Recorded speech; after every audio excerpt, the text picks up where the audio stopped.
You know what it is? It's a memory. It's our memory of winning. That's what success is. It's our memory of winning and celebrating those wins. And throwing the net, there's very little winning. Winning isn't being able to pay your bills. Winning isn't being able to pay the lights and your family got food. That's bare necessities. That's the epitome of scarcity thinking. It's survival. It's not thrive in abundance. You got to get in the net area if you want to win, and you got to celebrate those wins. And then massive success, bare success, is the memory of winning, the memory of the celebrations of those wins. That makes sense? All right, I've beat that long enough. You got to remember this too. There's 3 ways to make money. There's just 3 ways. Number 1 is the money we make ourselves, which is like the hard, slow, terrible way with the most stress, because you live every day with all that stress on your shoulders saying, I got to go out there and provide for my family. That's the net. Like the money we make ourselves, that's hard, right? And then we have the money that the money that other people make us, and then the money that our money makes us. And there's a farce here that we have to master number 1 before we can get into 2 and 3. And that's not true. We can start with 2 and 3. We don't have to really even have a good handle on 1.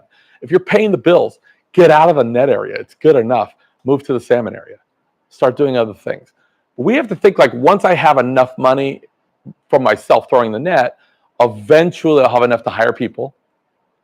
And then eventually I'll have enough profits. And then once I have enough profits from other people, then I'll have money to invest. Like money's not linear. It doesn't work in a linear way. You don't have to do number 1 and master that before you go to number 2 or 3. Just start doing 2. And there's many ways to do that.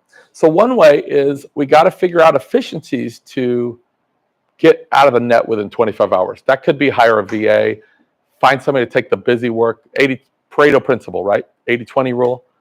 80% of what we make is off of 20% of our efforts. 20% of what we make is 80% of our efforts. Focus on the 20% that moves the needle the most. Delegate the busy work. You'll go down to 25 immediately, I promise you.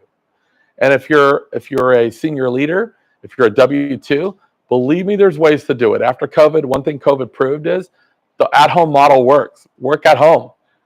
Try to figure out a way to do that. If not, then you're going to have to figure out ways to make money on the side to save up full-time at the net and ever have real wealth. It's just not going to work. The other thing we can start doing is we can start figuring out how to raise our activity, right? How do we raise our activity through other people? Now, let me tell you, this is a really interesting thing I learned years ago. Because again, cause and effect, right? If you have low reaction, the actions are bad, right? The actions are too small or they're the wrong actions. So the reaction is always fitting into the action. And if we're not happy with our own reaction coming in, we got to change our actions. And if our teams are low producers and you're not satisfied with the amount of reaction coming in from your teams, I'm going to tell you the single trick of how to raise that immediately. Because the first thing we have to answer is, what does action respond to? Changing somebody's actions, right? First of all, if we define success, right, it's probably, most people would say it's 5 or 6 things, right? So a lot of people would say it's our faith, family, health, right? Maybe giving back, whatever those elements are to you. Financial independence, certainly one of them. But whatever your 5 or 6 definitions of success are, if you're doing really good, you're going to church every Sunday, right? You're making good money, but your spouse just cheats on you. Believe me, temporarily, all these things are going to go down. I mean, in a perfect world, we can compartmentalize, but it's just not how it works. Everything's going to go down. You have a really strong marriage, you have a really strong faith, this and that. Your partner just ran off with all the money. All the stuff temporarily is going to go down. Okay? So when somebody has actions through the floor, they have like low action, here's what it means. Action doesn't follow reprimand very well at all. Action doesn't follow raising somebody's activity. It doesn't follow threats of losing their job very well. It will for a day or two, but it's not going to work long term. Action really doesn't follow incentivizing your teams. Top guy this year gets a car. Okay. Not everybody cares that putting incentives, it works a little bit, but it's not really what action follows. And certainly, again, does not follow reprimand. It's hope.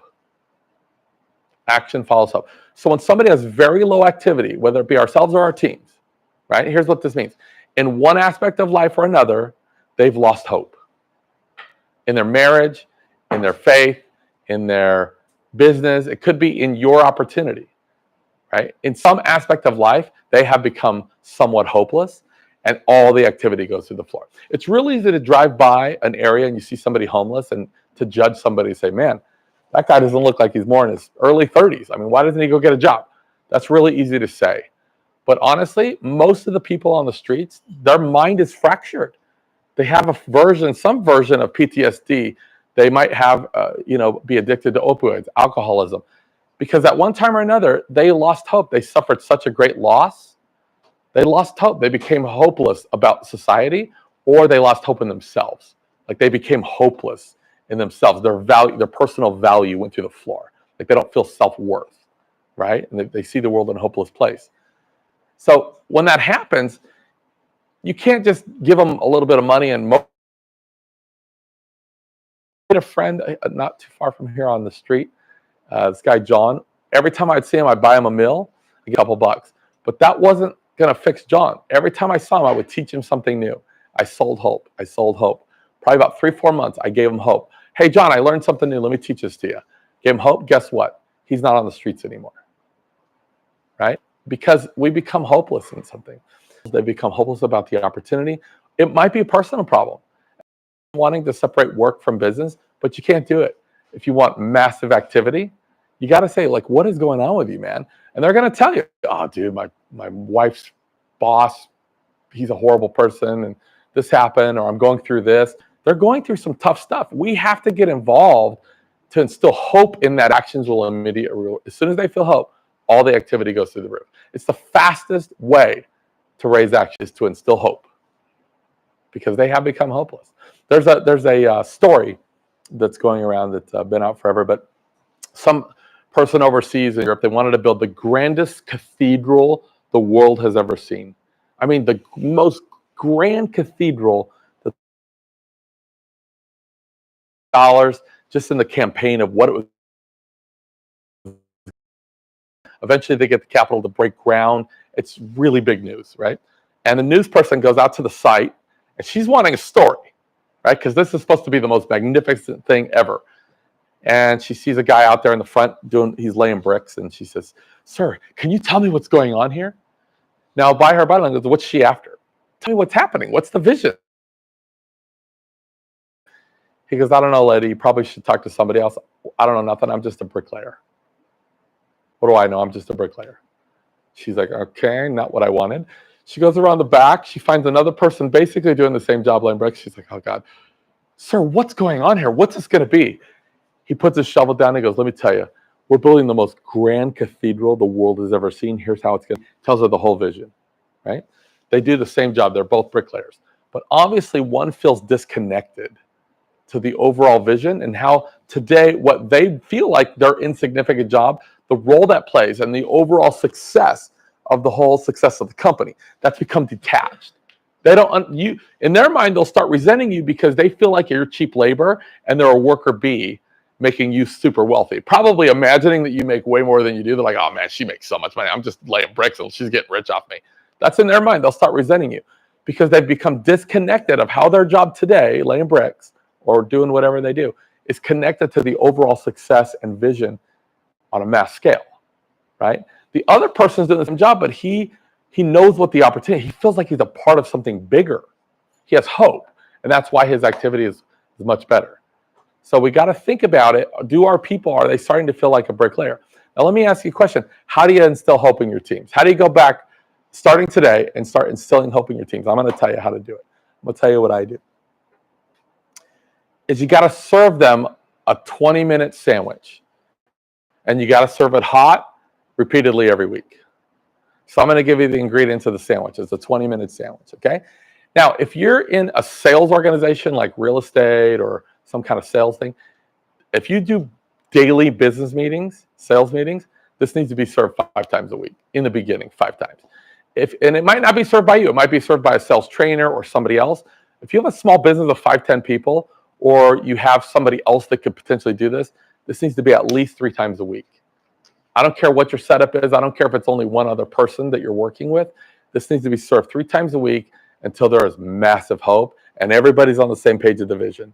Here's the ingredients of the sandwich. So the first 5 minutes of the sandwich, first 5 minutes is recognition. Recognition. That's the first 5 minutes. And I don't care if they did everything wrong yesterday, but 95% of everything went wrong. Focus on the 5% that went right. Hey, man, good job yesterday. Good job on showing up and trying to maintain a positive attitude. Whatever it is, we have to commend them. Give commendation for 5 minutes on what did go right. Because everybody already knows, like, oh, crap, it's coming. Yesterday sucked. Like, they already know that. So you give 5 minutes of commendation. The second 5 minutes is upskill them. Teach them something. And the way I do it is don't say, guys, let me teach you this, because that could come off wrong. Like, we did crappy yesterday, so you're going to come in here and try to tell us how to do better. It could be taken wrong. I use a third-party story. So I'm not so smart and I'm teaching you all this stuff. I give them commendation for 5 minutes, and then I say, guys, I wanted to share something that I heard, that I learned, that really inspired me. I've been thinking a lot about it. I've been wanting to share it with you. See how softer landing that is? That it's less narcissistic. Let me tell you what I learned.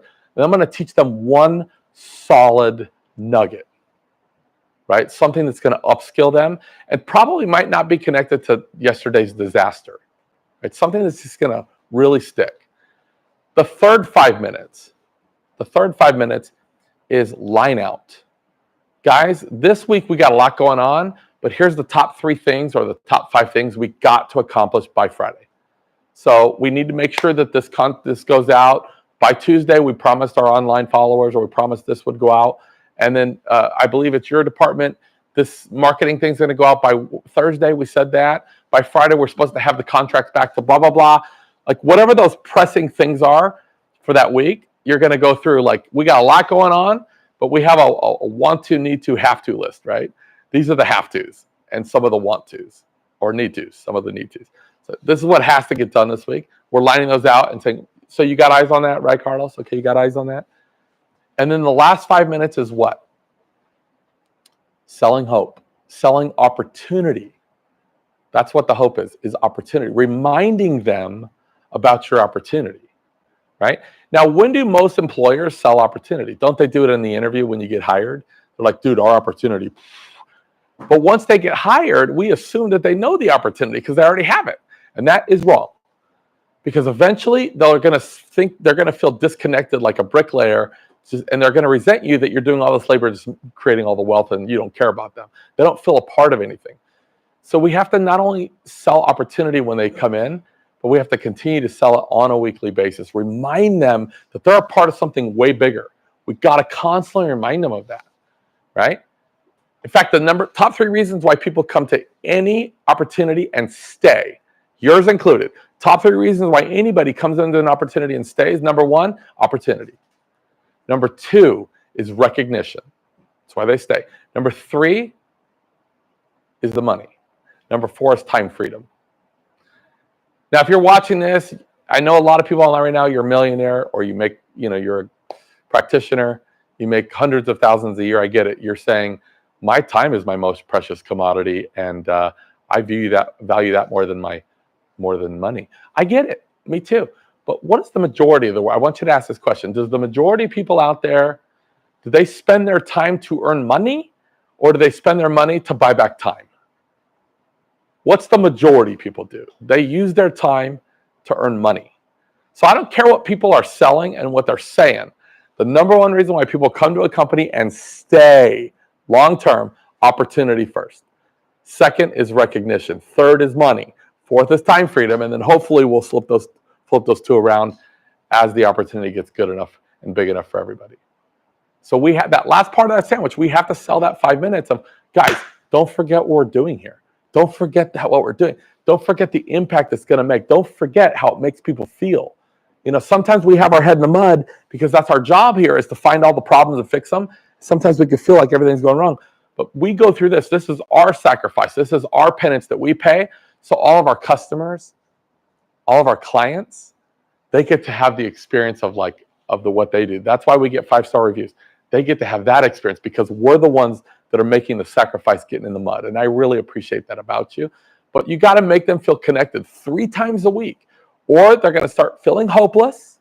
And even if they don't, they can start feeling hopeless in another aspect of life. We have to get involved and figure out what that is so we can sell hope, maybe even offer some advice.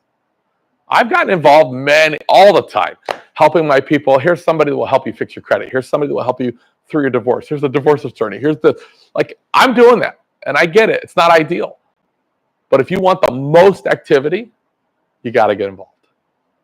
You have to. Is that helpful? Hopefully it's helpful. All right. We've been going a while. I am going to move to the board. There's one other thing I want to teach you. How long have we been going? An hour. Okay. I'm on track.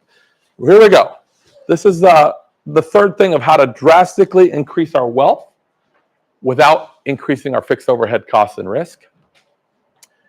Now, this part here, let me tell you what the title is. We got to get out of the headspace of trying to create generational wealth. A better thing is, how do we create a global impact?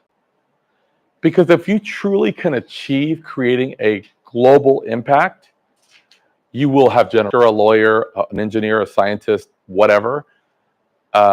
Traditional education there's a lot of value there, or a trade school. But if you want to be an entrepreneur, you want to be a business leader, you want to create generational wealth, there was some value to business school 10 years ago, 20. We're in a different world right now, right? Even 20 years ago, you could get a degree, go get a good job, and people had integrity, right? So you could work there 30 years, and then they would retire you out, make sure you were taken care of. Now they'll cut you a month before your benefits kick in, before your retirement kicks in. There's no loyalty. Way more than half of people that get the degree can't even get hired for what the degree is in. And there's as high as a 92% chance of being laid off before retirement. It's not the same game anymore. So we're not talking about annuities and 10% ROIs annually, and don't get me started on that. And we're not talking about a 30-year plan of killing yourself and pushing a ball up a hill, throwing a net. That can't be the plan. We got to get the right education. And you being here today, or you following us online, this is the step in of how to start getting this. Because I guarantee this is stuff that you haven't heard before. It's not what you're going to find in books. It's not repackaged. Let's skip to number 2. Number 2 is we have to create leverage tools. Create leverage tools. Okay. Now, what is a leverage tool? If you write a book, that can be a leverage tool. I assume several have written books. That could be a great leverage tool. If you have a podcast, great leverage tool if you're using it a certain way, right? There's lots of things that we can do. If you have a newsletter, there's certain things we can do to create leverage. But how good are those leverage tools? The apps so you can ever create is a digital media kit. That's it. It's the best thing. Now, I'm not going to go through everything about a digital media kit. I don't have the time. But a digital media kit is basically a one-page landing page. And it's got sections that you could see where bars across, so you can see sections. And it's primarily designed to send to media, right? So the very first part would be like your name and logo, hopefully a personal crest, not a company logo, okay? And then the first thing would be your bio. You, not your company, not what you do for work. Your bio, right? So it could say something like entrepreneur, speaker, engineer, author, whatever. You have tags. And so you have a bio. The second section would be your company bio. Like if you work for Century 21, here's a synopsis of what I do in real estate. But that should only be one part of your thing. If you've ever written a book, there'll be a separate section for your book. If you have a podcast, separate section for your podcast. If you've ever been on media before, if you've ever been on podcasts before, if you've ever had audios, that would go into Bob in the media, right? And you're going to have links that they can watch or hear so they can make decisions quickly, right? It'll be integrated with your social media, okay? The most important part, if you're working on upcoming projects, if you serve on the board of something, whether it be nonprofit or for-profit, that would be a separate section, right? The most important thing for a digital media kit is going to be the interview questions for the media. You want to have at least 12 questions that you want them to ask you, because in essence, we're doing the producer's job. Now, I know from experience with television that when you do radio or television, I presume even podcast, if it's a high-end podcast, they have to double book guests because you're going to have people miss planes, get sick. You have to have people ready to go. So when they have fallout, which will be within 3 weeks, they're going to have fallout, and they go, where's so-and-so's media kit? Had everything ready to go. I've seen her in the media. I know what I'm getting. She already had the interview questions ready. Like we did their job for them. So what you do is you leave this digital media kit at the front desks of all the major news shows. So I've gotten so many people on Good Morning America, USA Today, Howard Stern, O Magazine, like you name it, right? You have to have a digital media kit. It's a race car, okay? Because it's a place where all of your other stuff is parked. We could write or we could have a podcast, which could be a great leverage tool. Where is it? Like, where is it? Do we have that's like having a red Ferrari and then it's maybe obscure. So it's like in an underground parking garage. We could even build a digital media kit, but if we don't use it the right way and we just have a link on our website, like here's Bob's bio and here's a link to his media kit. If your website's obscure, nobody knows about your website, then that's like taking a red Ferrari and parking it in an underground parking garage. So it's not to park somewhere that's already obscure. It's to put all your leverage pieces into one document that you're actively sending out 100 times a week. 100 times a week. Super simple. A VA could do that for $14 a day. And there's really simple strategies of how to do that. I'm going to talk about that. So we got to create leverage tools. And it's not about having leverage tools, it's how to use it. So here's the rules. When you have this document, and these aren't expensive to have built. There's a great company I like. It's called Iron Dog Media. Carol, she can do them. I'm sure you know people that can make these. Cost would be around $1,500, $2,000, something like that to make a media kit. This is a game changer, especially if you know somebody that actually makes media kits and they know how to lay it out for you. Celebrity, and I hate to create the whole fake it till you make it thing. It's okay to talk a little bit of vision, but you can't put stuff in there that's not true. So if you don't have a lot of leverage, we have to figure out how to create you legitimate leverage. And that's pretty easy to do if you're dealing with the right outfit, right? So it's not just having a digital media kit, it's how to use it. Here's the rules. Once you have your media kit, you're not allowed to take any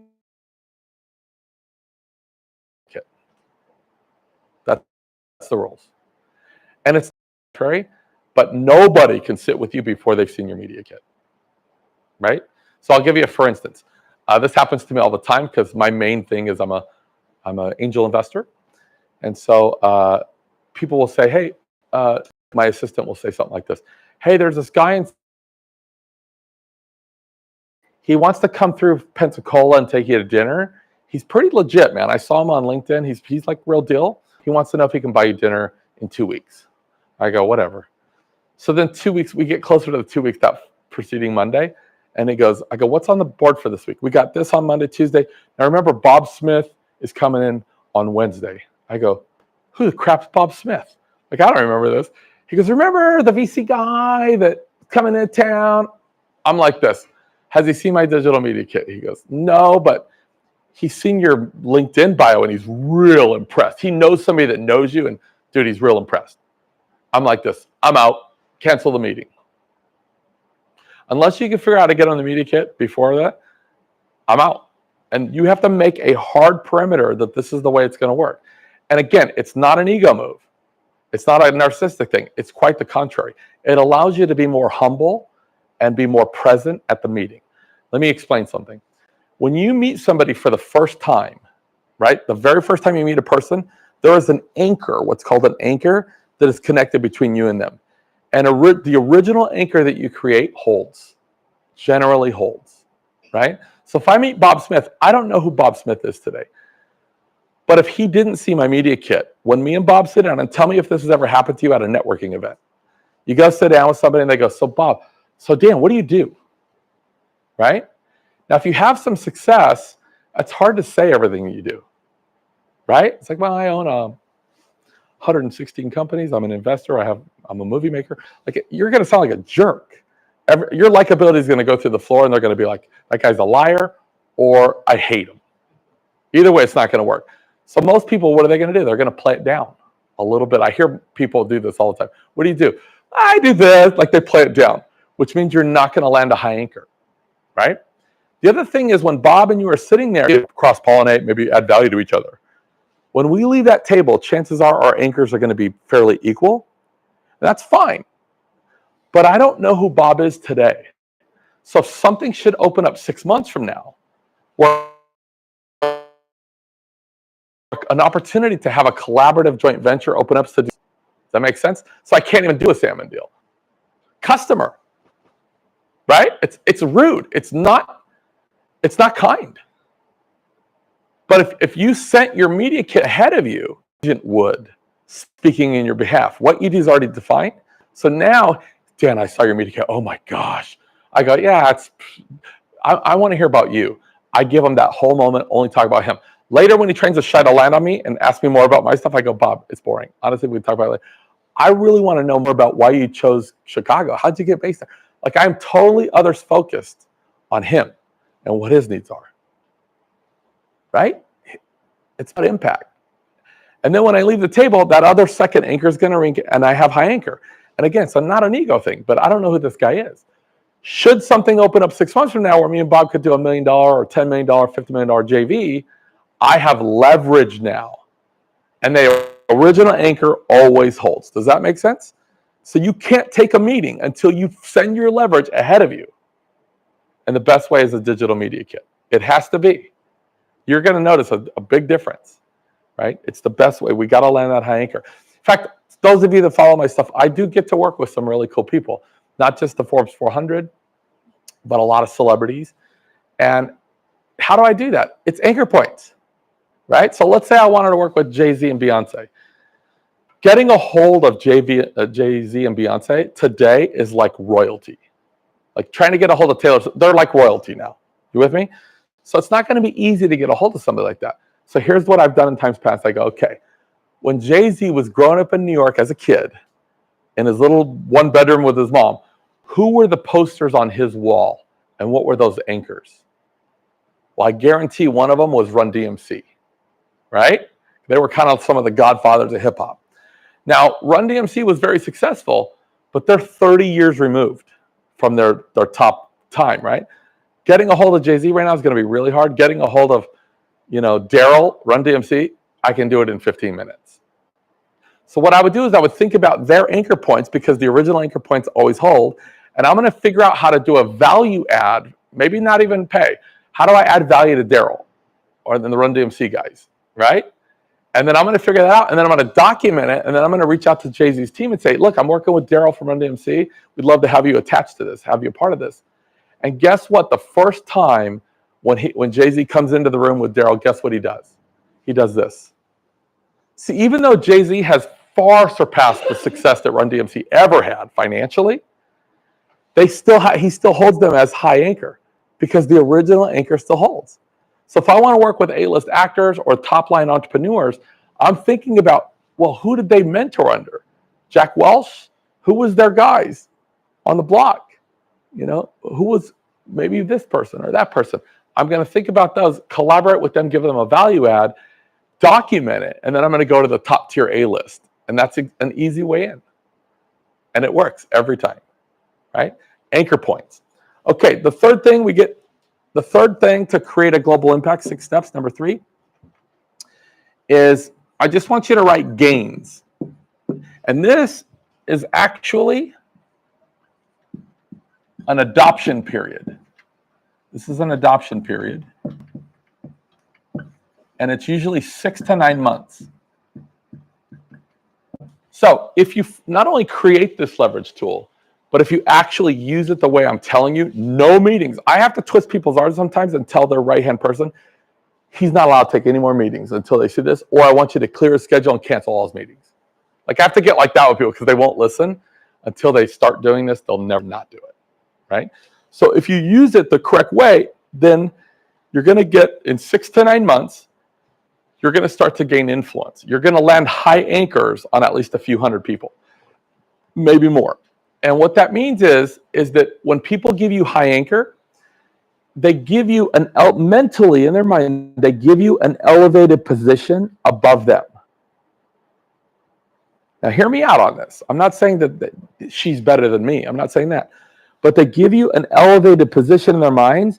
that you recognize that person as a value resource. You know, I like her stuff. She's really good. I read her stuff sometimes. Dude, she gets high anchor. Like she's a good value resource for me. I like her stuff, right? And you'll constantly go back. Anybody ever subscribe to something from somebody you like or follow, and now you're getting like 3 times a week? It doesn't irritate me because they have high anchor, and I'm like, I like this person. I just click out. But once in a while, I see a line that's like, ebook or $200 course. Yeah, I'll buy it, right? So we've given them an elevated position above us to say they're a trusted value resource. And when just a couple of hundred people give you that elevation of I see you as a value resource, everything changes. That's all you have to do. You don't need millions of online fans. You need high anchor points. Remember, generational wealth could be 1 to 3 people if it's the right people. But if you set your mind to, so what I would do is a reach out strategy. You could even use LinkedIn. LinkedIn is a great search engine.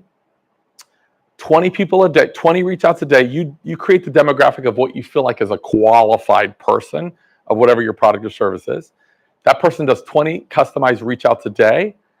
And she says, I'm working with Linda and I would love to, my boss, here's how, gives her your leverage. Like they give you that person your leverage and say, I would love to get you guys together. And then they move them to a calendar for like a 15-minute intro meeting, right? And they're actually they're sending out 100 a week. And my guys do it very quickly, 90 minutes to 2 hours a day. 90 minutes a day, 2 hours at the max. They can do 20 a day, 20 customized reach outs a day, which is 100, 5 days a week is 100. Out of the 100, you're going to probably have 8 to 10 meetings with people that you're going to land high anchor on. And over a period of 6 to 9 months, everything will change for you. Your wealth position will really change. You won't even need to go to the net anymore, if you listen to what I'm saying. You'll have a year transition of the net, 6 to 9 months of the net, or maybe a year max, and then you'll be out. Okay? Now, number 4 is now when you have, this is when you actually get influence. Okay, that's the result after this period of time. Number 5 is this is when you set up your money mechanisms. That's when you set up your money mechanisms.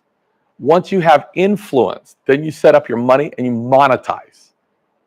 Because if we try to monetize too early, guess what we're monetizing? More clients. It's just scale of dimes. It's not working. This is when we set up our monetization for dollars, the big stuff. Right? This is going to be mostly passive income. It's not just active hours income. And then we set up our money mechanism here. And then number 6 is then we actually make a global impact.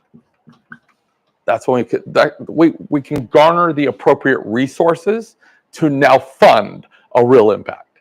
Because again, if your vision is to impact tens of thousands of people or potentially millions, dude, that's going to cost millions of dollars.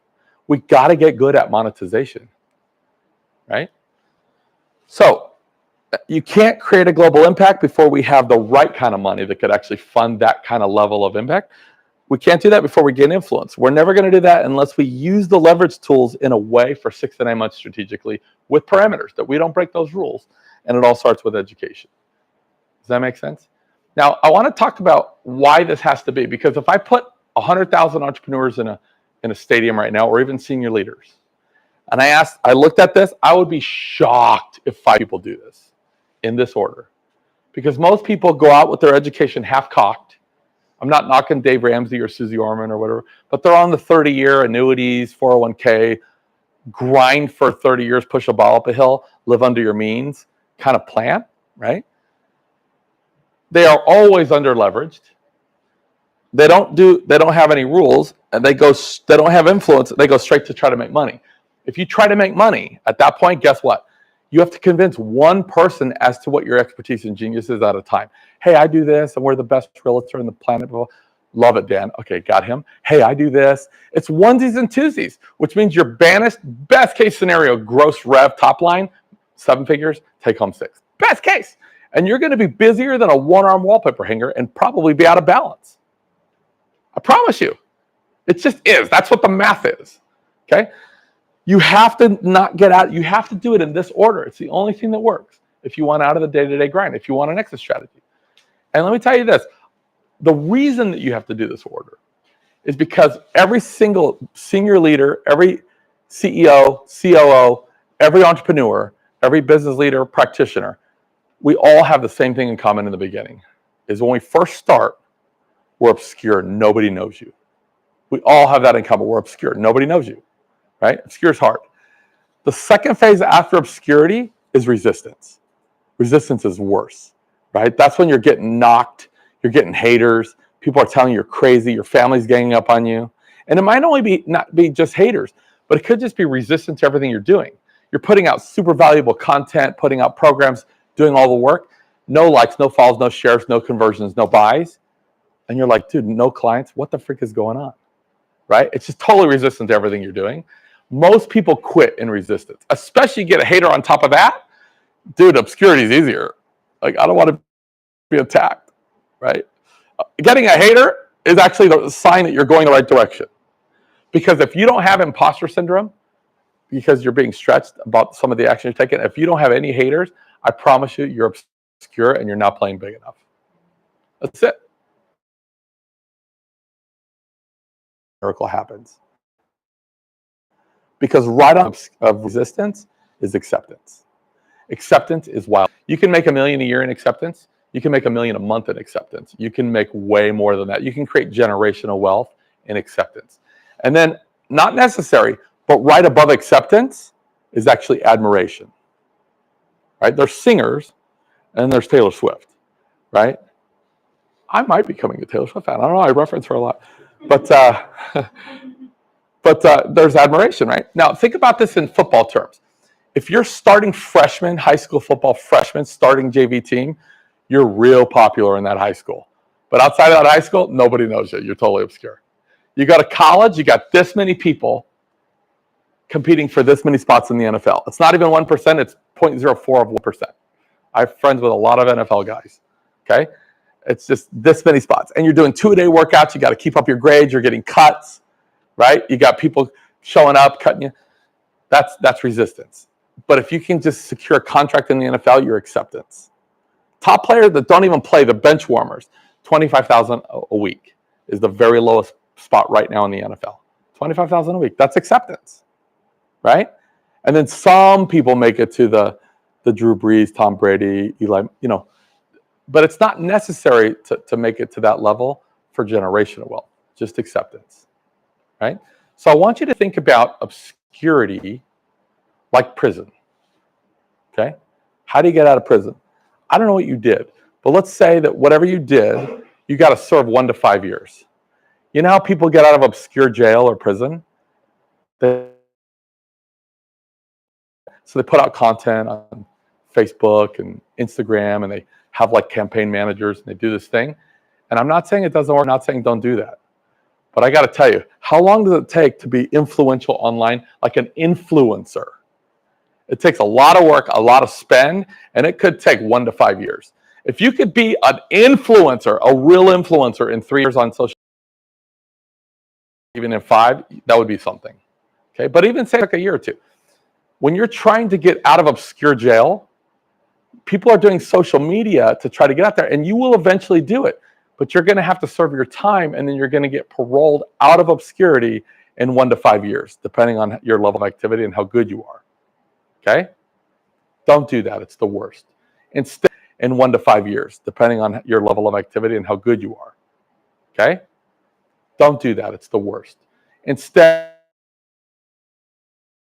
so I'm writing letters in prison. I could either try to write letters to millions and try to get out that way to have social influence, or I could just write letter to the governor, the chief of police, this guy, that guy, right? Those kids that get you the new technology, get you out of prison.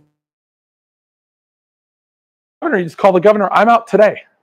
I'm out of obscurity today, right? Or social media can get you out in years. Anchor points is the way to get out of obscurity faster, not social media. And here's the other thing. This is crazy to me. When you're in obscurity, you don't spend a bunch of money in advertising, and you don't spend a lot of money in marketing. You should just kill your marketing budgets and advertising budgets. I'm telling you. Because I would venture to say right now, 95% of all marketing and advertising budgets, all marketing, fails. Meaning that it doesn't totally fail, it doesn't not work at all, but it's not out earning the spend. You're not getting a positive ROI. 95% of marketing, it's not getting a positive ROI. I don't know how good your team is. And it's not because the team's not doing their job, and it's not because the marketing doesn't work. It's because there's too much noise. It's not being heard. There's no eyeballs and ears looking at it because we live in a time there's way too much noise. It would work in another country. But right now, it doesn't work here because there's too much noise. It goes into, so spending this much money in marketing advertising when we're obscure is crazy because we're just throwing money out that's not landing on, it's on deaf eyes and ears. Better is to, instead of spending this much advertising or marketing, spend 10% of that budget, just get the freak out of obscurity. Just create a digital media kit, do what I'm telling you and create anchor points. Get waist high in acceptance. Then spend a third or half of what you were going to spend in marketing while you're in acceptance. Now it's all going to land. You're going to have 10 times more push and more results. But we never spend a bunch of money when we're obscure. That's insane. We don't spend anything except for how do I get out of obscurity the fastest. That's the only thing relevant. Once you're out waist high in acceptance, then you think about spending money on all that other stuff. When I say influence, what do I mean? Like what comes to mind today? Social influence. Oh, he's an influencer. But let me ask you a question. I don't do any social media, by the way. A lot of people hit me up. They're in the queue or whatever. I don't even post annually because it's not part of my plan, and I don't like it. But let me ask you a question. What's more influence? Having hundreds of thousands of online followers or even millions, or having the ear of 100 powerful men and women, or even 5 of the right powerful men or women? It could just be a couple people, the right people. If you got the ear of 5 or 10 very powerful people, or 100, you have way more leverage than having a million online fans. You can move mountains with a few phone calls. People come to me all the time. They go, I need $35 million for this. I'm building a thing. I need 20 mil, 10 mil. I put in a lot of my own money sometimes, but I can literally pick up the phone and make 5 calls and get them the money and then create arbitrage. I broker myself in for a small piece for getting them the capital. I have to do it in a legal way that meets compliance, so I'm not breaking the law. But I can create arbitrage. It's 5 phone calls. Right? That's leverage. It doesn't necessarily have to go to social leverage. Does that make sense, what we're covering right now? Does that make sense? Go ahead. Nikki? Nikki. Okay, go ahead. So I've had my business for probably about 10 years now, and I've been to pretty much every training. What business? Oh, I'm a marketing consultant for folks. And because I'm a marketing consultant, I've seen and I would say all of what you've shared today, I haven't heard before, from that perspective out in the public. And I'm just curious, why is it that so many people teach, spend a bunch of ads to get yourself out of obscurity, or just different things that are counterintuitive to what you're. Well, one way is they're all trying to get clients too. So they're all net throwers also. And they're like, dude, spend here, you need a budget, because they're still at the net. That's one way. The other reason is because the people that you're talking about, I spend money and I like to see what else is going on because I like to learn. But we start thinking about people, and I'm not knocking these people, but if you think about the Grant Cardones and the Gary V's and what's the dude with the Band-Aid, the buff guy, he's Hermos. These are great people, amazing people. Their stuff's legit. But we kind of look at those programs as the highest authority of education, and it's not. High staff, like a pole, they're very high on the top of the staff, but they're not on the spearhead. The spearhead is actually the Forbes 400. And about 200 families, not all Forbes 400, but about 200 families. 60 of those are not even in the Forbes 400 because purposely they want to be obscure. But that's the highest level of education. They still think, look, I was watching for everybody, man. I don't worry about this guy's gonna eat so much I can't. There'll be plenty, and if not, the universe will crave more. I'm not worried about it. But when we think about in terms of how much market share capture can we get, and I gotta elevate myself by stepping on the heads and shoulders of my competitors, that is scarcity survival thinking. It's nothing to do with Thrive Abundance. And if you want to go to the top, it's Thrive Abundance. We share, we collaborate, That's what the salmon and bear area is. It's collaboration, helping people sometimes in our same industries, right? So I hope that answers your question. But Thank you. Jen, so we have Morgan online. Morgan online, okay? Yeah, first of all, she loves the content. She loved the topic that you talked about when you spoke about leverage. So she has just a quick question. She was asking, what three advice would you give somebody to upscale their leverage or better their leverage? Well, the first thing is they got to get the right education. Like what we're talking about today is the way, right? Incidentally, this whole thing that I drew out here, oh, that's the wrong marker. I almost used the permanent. This is actually called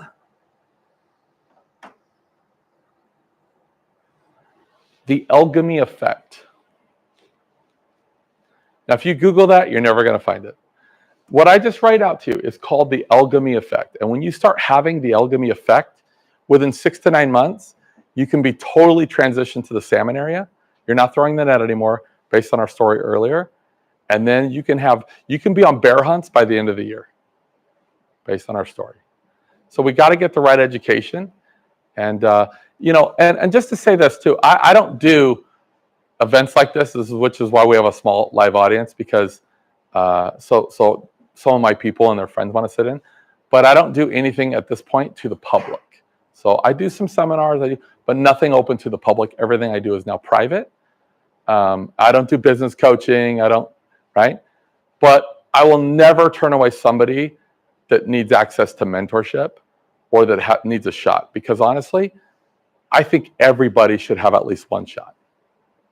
Right? I was this Latino kid from California, cocky, didn't know anything, just a total grinder. And somebody gave me a chance because of a very specific thing. I got in, and great people wanted to mentor me. And I remember that. And I think everybody should have a shot, right? So worst case scenario, if you can't figure out how to do it, send me an email. I will get you access to the right stuff, and or at least introduce you to the person. I'm not going to give you my email, though, because if you're not smart enough to figure out how to email me, you're probably not the right person. Awesome. Okay, let me sit down. I just want to do a quick recap of what we've learned today. So first of all, we talked about, oh, he's got me over here or over here. Okay, so first of all, we talked about the second definition of integrity, right? So most of us think about integrity, again, about honoring our word, doing what we say, but that second definition is what? Is it structurally sound? Is it congruent? Like a building, is this structurally sound? So when we're selling this narrative about all these big things we're going to do impact-wise and help all these people, but in our lives, there's actually no real actions to garner big-time wealth, we're out of congruency. It's an integrity issue. Just stop saying you're going to do this massive thing, right? Because if you're not getting good at the monetization, you're never going to garner the appropriate resources to actually impact and help the people. It just is. It never should be your first focus or second or third. But the money part has to be at least on the first hand, or else this one will never happen, right? Also, we talked about there's 3 ways to make money: the money that you make yourself, the money that other people make you, and the money that your money makes you. You need the money that you make yourself. You need to cap that at 25 hours for your dimes pursue. Like your pursuing of dimes needs to be 20 to 25 hours max. That's step 1. And if you can't figure out how to do that, 80-20 rule. Delegate busy work. Think about the 20% that moves the needle the most, the 80%, and then push the busy work to somebody else. So you can get a VA these days for $7 an hour. If they help you 3 hours a day, it's $21 to get the busy work out, right? And also, number 2, the money that other people make us. You can start raising the activity of your teams. How? When the only way action responds to hope. It doesn't respond to reprimand. It doesn't respond to incentives. It doesn't really respond to threatening them long-term. Action responds to hope. If their activity has gone through the floor, in some aspect of their life, they have become hopeless. In their marriage, in their family, sickness, somebody is dealing with a thing. It could be in your opportunity. They start feeling like that bricklayer we talked about, and they're disconnected to the vision. We talked about the 20-minute sandwich that solves that, right? What you sell every day for 20 minutes, those components, right? We also learned that we can't spend a lot of time or money when we're obscure. It doesn't make any sense because all those advertising dollars, all that marketing, it's falling on deaf ears. Nobody's seeing it. I had a guy recently come to me and say, Dan, you'd be proud of me. I do this and this. I make $100,000 a year. His wife makes $200,000 a year. And then in our spare time, I tried seminars, but he was obscure. So I just spent $75,000, he told me, of my own money. He's a sharp guy. $75,000 building a 21 course curriculum, digital, online. I hired a team. It's beautiful. It's well done. I'm excited. And he goes like this to me, Michael Jackson model, record it once, get paid forever. I go, it's amazing, man. Right? I go, and I'm sure it's value. I'm sure the value is immense and it's killer. And you also just spent, first of all, it's one of the greatest investments we can make. I don't know if it's the greatest, but investing in yourself is a great investment. So kudos for that. But I'm sure you just built a very high value, amazing program of 21 courses that also no one will ever find or buy. Because if we're obscure, like if your first book's obscure, you write a second, we got to figure out a tool to send out to 100 people a week to get out of obscurity. That's the deal, right? We can't build a bunch of online stuff and more programs, more services, offer a second tier service, a third tier service that also no one will ever find or buy. The problem is obscurity. So instead of spending this much money, spend this much money. The only goal, how do I get out of obscurity? How do I get waist high in acceptance? Once you're in acceptance, people are paying attention. And I want to say this, nobody in this room, nobody online right now that I'm talking to, including myself, is more valuable than they are known. Nobody in here. You're not more valuable than you are known. You could have the cure for cancer. You could have the cure for COVID. You could have the cure for the mental health crisis. How big is that problem? Right? But if nobody knows about it, to what end? What's the impact? Right? It doesn't matter what you have. It doesn't matter what your special sauce is, what your specified knowledge is, your gift, your light that you have, that specified knowledge. That's not relevant, your value. If nobody finds out about it before you die, there's no impact. Better to not have, actually, because you'll be tormented by knowing what it could have done, right? Nobody is more valuable than they are known. Right now, most people don't have a sales problem. They have an obscurity problem. And you got to get out of obscurity by doing what I'm telling you, using the alchemy effect, then create a marketing budget, advertising budget. Right now, you should go back home, kill the majority of your budgets. Save money, right? I don't say constrict. I say constrict, get more resources, start spending them in places that's going to move the needle, right?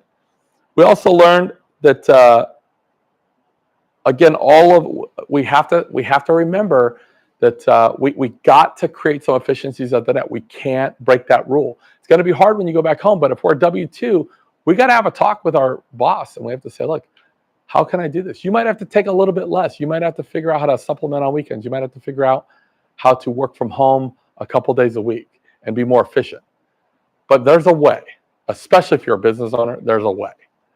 But as soon as you can get down to 20, 25 hours of your pursuing of dimes, you now have the headspace to get in the salmon game. And we also learned the biggest change from the illustration I gave from Steve that generates millions but takes home $500,000 a year, and Bill, who's worth $8 billion. What's the biggest difference between those two guys? Most six-figure people, low seven-figure people, they sell their expertise, their 30 years of knowledge and experience, and why you should go with them, and then they attach it to what? A sell of a service or a product to be sold. And that banishes you to six figures. 100 millionaires or higher, they tell a story, and then they attach their story to a vision, a real vision that's easy to articulate. And everybody that hears it's a one-pager that can spread. And then eventually when you harness all those people on your vision, generation wealth becomes so. That's how to do it. But you can't transfer, when I say my vision, you can't transfer a 16-point PowerPoint slide. And what do? Hour later, I'm like, I think I know what she does. Pitch deck. I get a pitch deck. I'm like, I'm half hour in. I go, still no clue, right? Like, they're going to slaughter your vision. Even if they're excited, go, let me tell you about Mary's vision. Oh, my God. And they're going to tell you the vision. And then they're going to botch it and say, like, I don't know, it's big time. Oh, it's big time. She's in big stuff. You should call her. They're going to not do you service. They have to have something that's simple to articulate if you want the message to spread. Now, I just want to take the last few minutes we have. We probably don't even have more minutes, but I'm going longer. I want to take the last. We have a question. Oh yeah, sorry. I was going to ask, so when you're implementing the 6 steps to get out of obscurity, that also takes a budget, right? Would you recommend spending money on the right education? Yeah, I mean, a digital media kit can be done for $1,500, $2,000, right? If you don't have any leverage, could you start a speaker section, even if you're not a speaker? Is some people online right now or in this room considered an expert in something? Do you have good knowledge where you could legitimately call yourself an expert in something? If that's a yes, then we could have a speaker. Why hire Bill at your next meeting and just write 6 bullets of what your forte is and create a speaker section? If you get booked twice a year for keynotes, whatever, who cares, right? Everybody could do that. Everybody could create a bio, right? Everybody, if you have a thing that you do, you could have a second section on what your company is. But just don't make it definitive. Somebody says, what do you do? I'm in real estate. You just killed yourself. It should be, I'm an entrepreneur, speaker, real estate, blah, blah, blah. Like there has to be 4 taglines. You can't just say, I own a bowling alley. Like that's going to kill you, right? It's too definitive, right? I mean, there's a lot of ways to collaborate with books with very successful people where it'll be a co-collaboration. Like you can write 1 chapter for say $3,000. And these are people that are mega people. They'll let you collaborate. So now you have a best-selling book, right? $3,000, that's an easy spend. You can become an executive producer of a movie for $5,000 or $10,000. Be a filmmaker legitimately with real actors, right? What I'm saying is for very little spend, like $5,000, you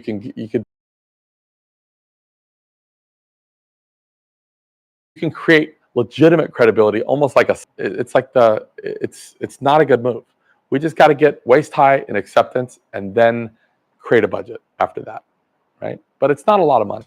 If you got good credit, leverage the credit to go get out of obscurity, right? Okay, hopefully that answered your question. All right, so I want to tell you really quickly about a company that I'm very passionate. And by the way, this isn't a sales pitch. I really don't care if you sign up for this or not. Somebody asked earlier about access. I don't do anything to the public anymore. And I don't do things that you can buy, and I do no coaching, anything like that. But there's about a handful of companies, 4 or 5, literally, 1 handful of companies that I have a very high affinity for and that I work and help. And to those 5 companies, because I care so much about the cause, we give them full access to the top 1% education on the planet. We love these companies because of what their cause is. See, right now as an investor even, I invest in a lot of different things, but I'm not just concerned about my ROI being return on investment. I'm thinking more right now about return on impact. I don't have a personal, objective to make more money. I'm not trying to gain more social influence. I don't need to be well known. In fact, most of the time, once you've gone to the top, you want to kind of go back to obscurity. You just can't do it in the beginning, right? But there is a few companies that I really have a high affinity for. And one of those is actually called the Business Ethics and Knowledge Network, or we call it Beakn, Beakn, the Business Ethics and Knowledge Network. And I'll tell you just a little bit about it, 5 minutes. It started about a call to action, a cause. Because the bottom line is our leaders are failing us. I mean, that's it. I'm not going to talk about religion or politics, but it is a mess. I mean, it is. And it's become a money grab and backroom deals and monetization out of every turn. And it's the people are just getting kicked around, and it's just not great. Even in big business, which I know very well, our barometer has become legal or illegal. That's it. Legal or illegal. That's it. Just because something's legal doesn't make it ethical, right? And we have to maintain a higher standard. We got to start as people. We got to start following a higher standard when it comes to ethics and values than set forth by our local, federal, and state laws, right? And so Beakn has actually a written credo. It's a 10-step credo of a value system. and it's fixed. And people take a vow that are in this organization to a higher standard, much higher than legal or illegal, right? And it's about how to treat one another, and it's about being the right type of person, right? It's not a prereq to be wealthy to be in these organizations, but it's how do you treat other humans? You know, it can't be by stepping on the heads and shoulders of others. It's got to be collaborative about banding together and helping one another. And I don't know if anybody's ever read the book Fourth Turning. I'm not a conspiracy theorist, but it talks about data collection. Every 75 to 100 years, the world repeats a pattern. And right now we're in that fourth turning of repeating. And in that last part of the fourth turning, that fourth season, there's always a war, a global pandemic, and a financial crisis. One or three. We've had all three. And at the very end of that fourth turning, which is in the next 24 months, right now to the next 24 months, the very end of that, there's a revolt with people. And they stand up and they say, we don't want another repackaged version of what we already have. This ain't working. This situation is not working in our politics. It's not working in religion. It's not working in big business. We need something brand new, and they just knock it down. They want something new. And can you see that right now playing out on the news and social media? People are not wanting the same iteration of what they already have, a different iteration of what they already have. They want something new. And I feel like this organization is the new. It's people that join, they take a vow on their ethics. But it's a lot more than just swearing in of, I'm going to be a certain type of person and uphold high integrity, not just what's legal or illegal. So let me give you a few of the things that come with like joining Beakn. And I'm a part of it. And again, if you join or don't join it, it's not going to affect me. I'm just trying to let you know about something that's pretty amazing. So first of all, where am I here? Okay. So first of all, the original vision was to get 10,000 leaders of giant corporations to take this vow and follow the credo. Because if you get 10 big companies to take this vow and start following credo, the trickle-down effect not only is into, in our communities, it really starts making a massive impact. That was the original vision. But we realized that we can't just say, it's not the police of saying that's a bad business practice, that's a bad business practice. It's not that. It's rewarding people that are doing good practices, right? Is rewarding people that are doing it right. But we also realize that if we say, look, that's not illegal, but it's not the best behavior, and they say, well, I didn't know that, and I do take my ethics and values very seriously, so what can I do? We don't want to prohibit them from making a lot of money either, because let's face it, they're competitors. They don't even get into gray areas. They're willing to just cross the line and break the law, a lot of them. So it's almost gotten the mindset of big business that I have to skirt the edge and get into gray areas to be competitive, and that's absolutely not true. When we really take a stand and maintain high ethics and integrity, we make a lot more money. The impact is much greater, right? And so we figured it's not just about taking this, teaching them better business practices, but we also got to give them better education. We got to give them education that's not a repackage or iteration of something they already have, but something brand new they've never heard before. Something that gives them hope, saying, dude, I didn't know this. I've been scaling the net. If I do this, I know I can have more success. We got to give them something different. And that's what Beakn is. So here's a couple of things that they receive. First, the seal. And the Good Housekeeping seal actually meant something. It was a gold seal. And it meant that product or service was run through a rigorous testing phase, and that you knew that product or service had high integrity. The product had high integrity. So if you saw that gold seal, that Good Housekeeping seal, that tells me a lot about the company and the product, because there's a vetting process, right? A gold seal that people get in the website, and over time we spend millions of dollars creating top of mind awareness, saying to the outside public, if you find any company that has that gold seal, here's what you know: they follow a credo. Here's what you know about their company, the way they treat their employees, and the way they deliver value to their customers, and that they've taken a vow. Clients know it, potential clients know it, and it means something. Also, every month there's 2 very in-depth training sessions, like what we were doing here, really in-depth meat and potatoes, not just better business practices when it comes to ethics, but training them on how to create more wealth while maintaining high integrity and without creating oppression. That training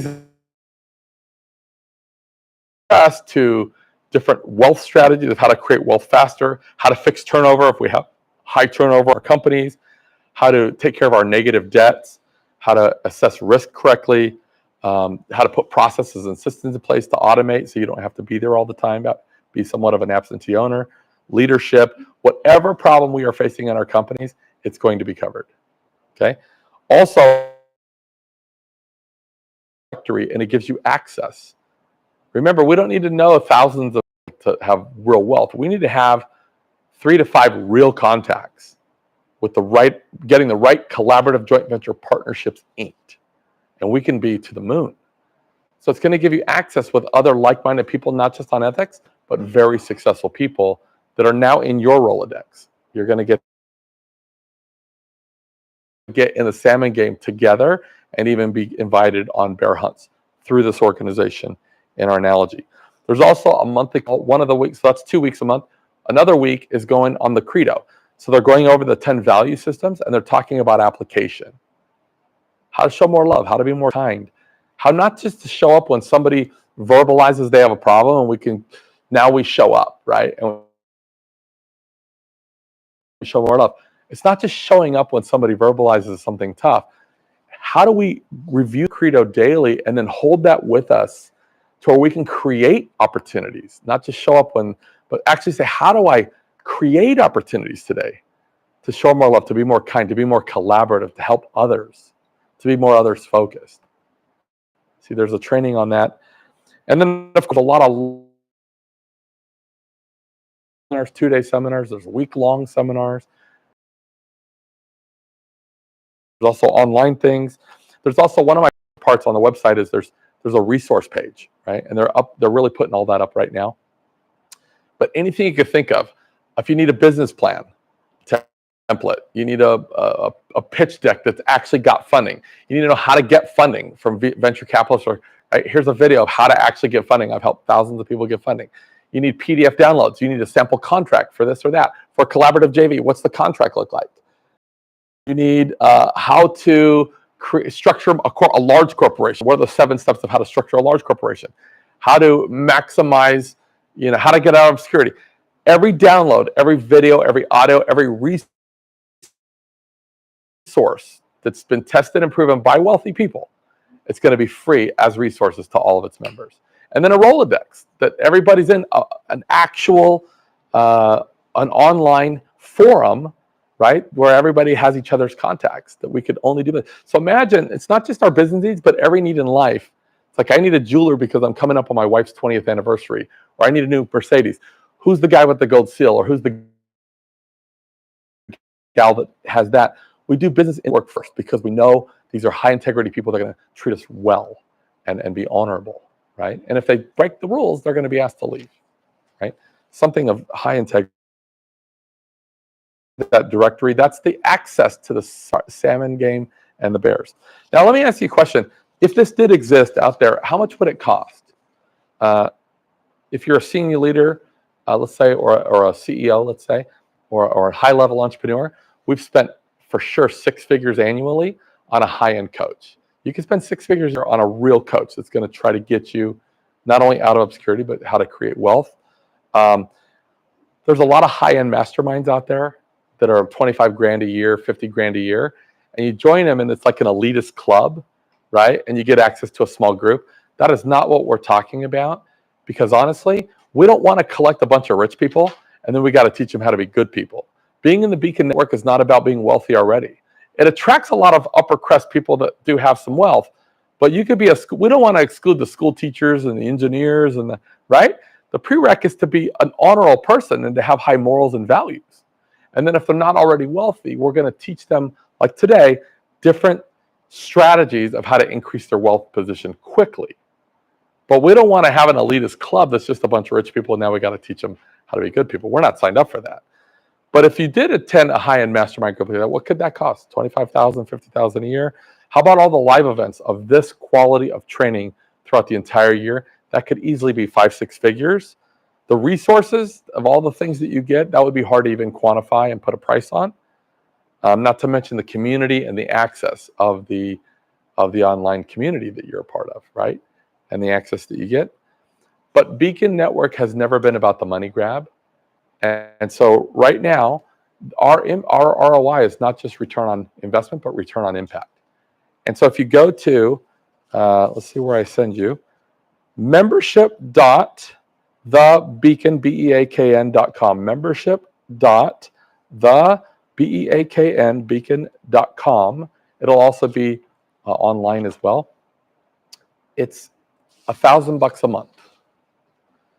So if you've ever hired a coach, are you paying more than $12,000 a year? What about for this exclusive group to get with all these?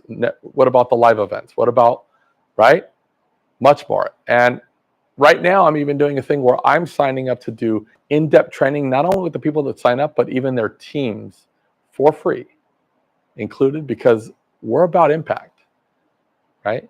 Now, if you pay the whole thing up, it's even less than $12,000. I think it's a pretty significant to pay up front. But if you just want to make a monthly investment, it's $1,000. And then when you get online and you go to that site, again, membership.thebeakn.com.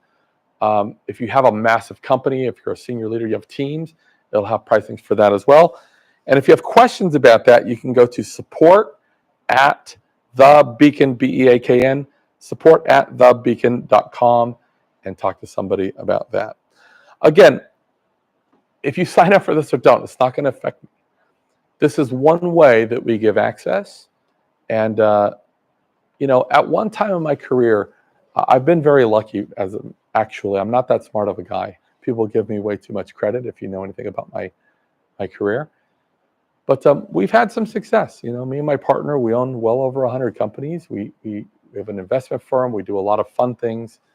And it really was because I met some great people, much greater than I'll ever be, I'm sure. And they gave me access to real education.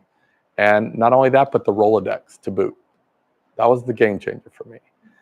And at one time in my life, I got to do some great things. I still do.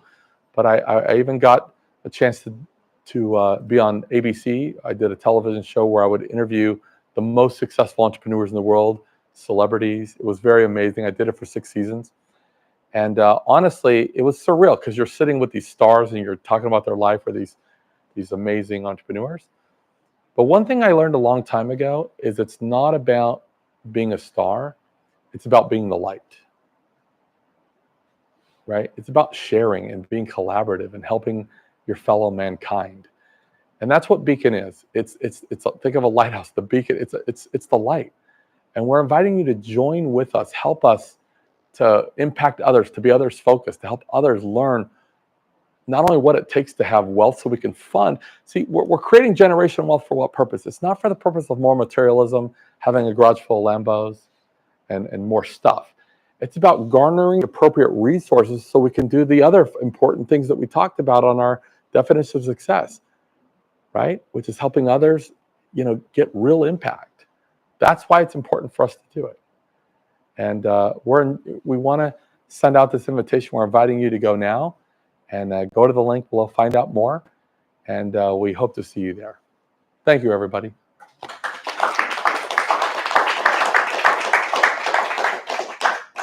You good? That was over, 2 hours?